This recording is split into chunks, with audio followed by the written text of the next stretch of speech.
नमस्कार दोस्तों, क्या आप कमर दर्द के साथ साथ स्लिप डिस्क साइटिका से परेशान हैं और आपकी समस्या ठीक नहीं हो रही है? तो हो सकता है आप सही तरीके से नहीं सोते हैं या सही तरीके से नहीं बैठते हैं। कमर दर्द स्लिप डिस्क साइटिका को ठीक करने के लिए सही तरीके से एक्सरसाइज करने के साथ साथ हमें सही तरीके से सोना भी चाहिए और सही तरीके से बैठना भी चाहिए। और अगर आप भी इसी परेशानी से जूझ रहे हो और अगर आपको जानना है कि आपको कमर दर्द स्लिप डिस्क साइटिका में किस तरीके से सोना चाहिए और किस तरीके से बैठना चाहिए, तो आज का वीडियो आपके लिए।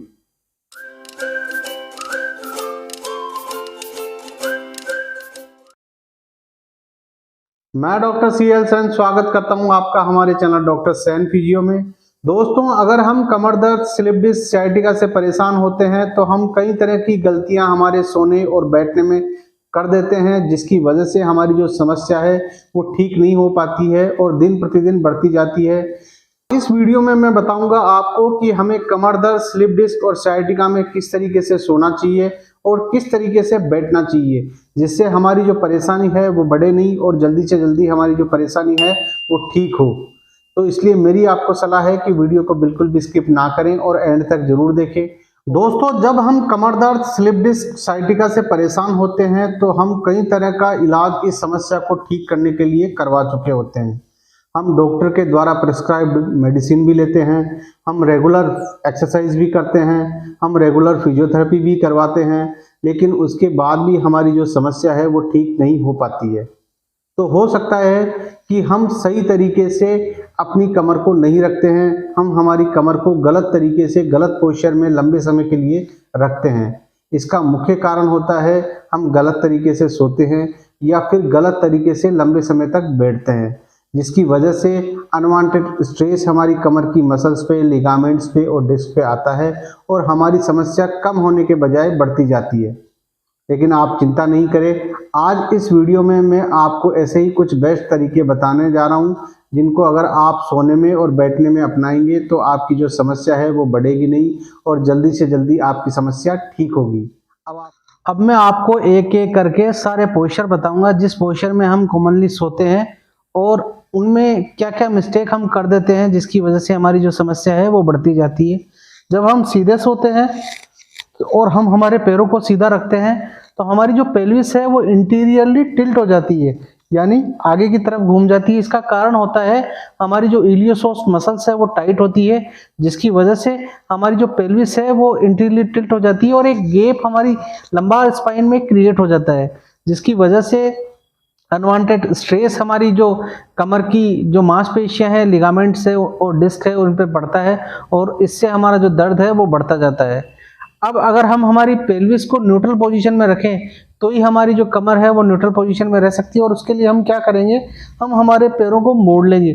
जब हम हमारे पैरों को मोड़ के रखेंगे तो इस समय हमारी जो पेल्विस है वो न्यूट्रल पोजीशन में है और हमारी जो कमर है वो बिल्कुल सही पोजीशन में है और इस कंडीशन में अगर हम सोते हैं तो हमारा जो दर्द है वो बढ़ेगा नहीं।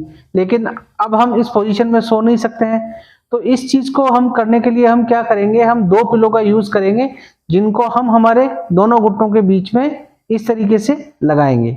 इस तरीके से हम जब दो पिलो हम हमारे दोनों घुटनों के बीच में लगा के सोते हैं तो हमारे जो पेल्विस है वो न्यूट्रल पोजीशन में रहती है और हमारी जो स्पाइन है वो भी सही पोजीशन में रहती है। स्पाइन की जो लिगामेंट्स है, मसल्स है, डिस्क है, उन पे अनवांटेड स्ट्रेस नहीं आता है और हमारी समस्या है वो बढ़ती नहीं है और हमारा दर्द भी नहीं बढ़ता है। तो इस तरीके से हम अगर हमें स्लिप डिस्क की या कमर दर्द की किसी भी तरह की कोई परेशानी है तो हमें इस तरीके से सोना चाहिए अगर हम सीधे सोते हैं तो।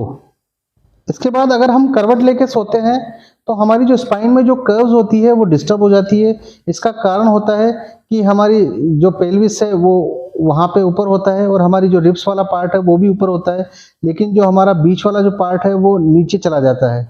और इसके अलावा हमारी जो गर्दन है वो भी सही पोजीशन में नहीं रहती है। और तीसरा कारण क्या होता है कि हमारी जो टांगे हैं वो आपस में भिड़ जाती है, हमारे घुटने आपस में भिड़ जाते हैं। इससे भी हमारी जो लंबा स्पाइन है उस पर एक स्ट्रेस आता है। अब अगर आप करवट लेके सोते हैं तो मैं इसमें आपको दो तरीके बताऊंगा। पहला तरीका तो मैं बता रहा हूँ, अगर आपकी जो कंडीशन है वो क्रोनिक है, यानी आपको काफी लंबे समय से कमर दर्द की परेशानी है या लंबे समय से आपको साइटिका की परेशानी है, तो उस कंडीशन में हमें किस तरीके से सोना चाहिए। अगर हमें काफी लंबे समय से कमर दर्द की परेशानी है या साइटिका की परेशानी है, तो उसको सोने कंडीशन में हम करवट में सोने के लिए क्या करेंगे, हम एक तकिया, यानी ये तकिया थोड़ा मोटा होना चाहिए, ये थोड़ा पतला है, आप थोड़ा मोटा तकिया यूज कर सकते हो अपनी गर्दन के नीचे, जिससे आपकी जो गर्दन है वो भी न्यूट्रल पोजीशन में रहे। और एक पिलो आप अपनी पेल्विस और अपनी रिब्स के बीच में इस जगह पे यूज करेंगे, जिससे आपकी जो स्पाइन की जो पोजीशन है वो न्यूट्रल रहे। और एक तकिया आप दोनों घुटनों के बीच में इस तरीके से लगाओगे। जब आप इस तरीके से सोएंगे तो आपकी जो स्पाइन है वो न्यूट्रल पोजीशन में रहेगी और आपकी स्पाइन पे अनवांटेड स्ट्रेस नहीं आएगा, आपकी जो मसल्स है, लिगामेंट्स है, डिस्क है, उन पे अनवांटेड स्ट्रेस नहीं आएगा और इस पोजीशन में सोना आपके लिए काफ़ी कंफर्टेबल होगा। अब अगर मान लीजिए आपको अभी अभी डिस्क बल्ज हुआ है या आपको अभी अभी स्लिप डिस्क हुआ है और आपकी जो कंडीशन है वो अक्यूट वाली है, तो उस कंडीशन में आपको सोने के लिए, जैसे अगर उस कंडीशन में आप करवट लेके सोना चाहते हो, तो उसके लिए आप जिस भी पैर में आपको दर्द रेडिएट हो रहा है वो पैर सबसे पहले तो इम्पोर्टेंट है कि उस पैर को आप ऊपर रखोगे, यानी आप दूसरी साइड की करवट नहीं लेटोगे। जो आपका जो दर्द वाला पैर है वो करवट लेटते समय ऊपर की तरफ रहेगा। उसके बाद आप एक तकिया अपने दोनों पैरों के नीचे इस तरीके से लगा लोगे, इस तरीके से। जब आप इस तरीके से लेटोगे तो आपकी जो डिस्क है उसका जो प्रेशर है वो आपकी नर्व्स पे नहीं जाएगा और आपका जो दर्द है वो बढ़ेगा नहीं और आप इस पोजीशन में आराम से कंफर्टेबली करवट लेके लेट पाएंगे इस तरीके से। ये तो थे दो मोस्ट कॉमन तरीके जिसमें अधिकतर लोग सोना पसंद करते हैं। अब एक तरीका और होता है, वो है उल्टा लेट के। कई लोगों को उल्टे लेट कर सोना भी पसंद होता है। वैसे मैं प्रेफर करता हूँ कि उल्टे लेट के सोना सही नहीं है, लेकिन फिर भी अगर आपको पसंद है उल्टे लेट के सोना, तो उसमें गड़बड़ क्या होती है कि जब हम बिना इस तरीके से जब उल्टा लेटते हैं तो हमारी जो लंबार स्पाइन है वो एक्सटेंशन में चली जाती है और हमारी जो कर्व है वो बढ़ जाती है। इससे अनवांटेड स्ट्रेस हमारी कमर पे आता है और इसकी वजह से हमारा जो कमर दर्द है वो बढ़ सकता है, स्पेशली अगर हमारा कमर दर्द क्रोनिक है। तो अगर हमारा कमर दर्द एक्यूट है या हमें अभी अभी एक्यूट स्लिप डिस्क बल्ज हुआ है, तो इस तरीके से लेटने से हमें फायदा मिलता है। लेकिन अगर आपका दर्द क्रोनिक है तो उसके लिए आपको किस तरीके से लेटना चाहिए, उसके लिए हम क्या करेंगे, एक तकिया हम हमारी एब्डोमेन के नीचे, हमारे पेट के नीचे इस तरीके से लगा लेंगे। जब हम इस तरीके से लगा के इस पोजीशन में जब हम लेटेंगे तो हमारी जो स्पाइन है वो न्यूट्रल पोजीशन में रहेगी और हमारा जो दर्द है वो बढ़ेगा नहीं और हम कंफर्टेबली पूरी रात सो सकते हैं या इस तरीके से।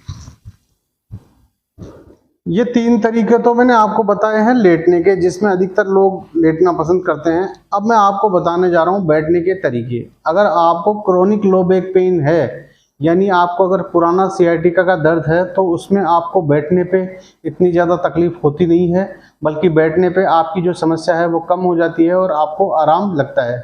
लेकिन अगर आपको अक्यूट डिस्क बल्ज हुआ है और रिसेंटली अगर आपको बैक पेन हुआ है या रिसेंटली आपको बैक स्ट्रेन हुआ है, तो उस कंडीशन में आपका दर्द है वो बैठने पर बढ़ जाता है।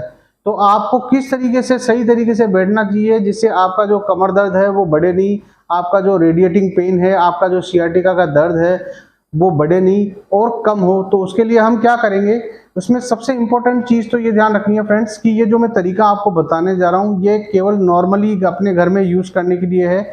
ऑफिस के हिसाब से मैं अलग और दूसरा वीडियो बनाऊंगा जिसमें आपको डिटेल में बताऊंगा कि ऑफिस में हमें किस तरीके से बैठकर कंप्यूटर पे काम करना चाहिए जिससे हमें कमर दर्द की जो परेशानी है वो बढ़े नहीं।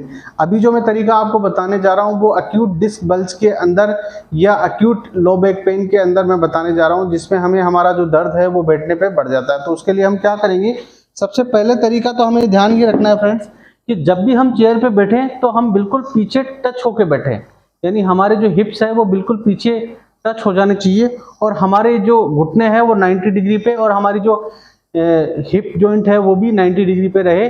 और उसके बाद हम क्या करेंगे, एक टॉवल का रोल बना लेंगे इस तरीके से और इस टॉवल के रोल को जहां हम बेल्ट लगाते हैं ठीक उससे ऊपर हम इस तरीके से लगा लेंगे। जब हम इस तरीके से बैठते हैं तो हमारी जो पेल्विस है वो हल्की सी इंटीरियरली टिल्ट हो जाती है और हमारी जो कमर है वो काफ़ी लंबे समय तक न्यूट्रल पोजीशन में रहती है और इससे अनवांटेड स्ट्रेस हमारी डिस्क पे नहीं आता है और हमारी जो डिस्क है वो सही पोजीशन में रहती है और उसके पीछे खिसकने की संभावना भी कम होती है, जिससे हमारी जो नारों पे जो दबाव आता है वो दबाव कम रहता है और हमारा दर्द कंपैरेटिवली कम रहता है।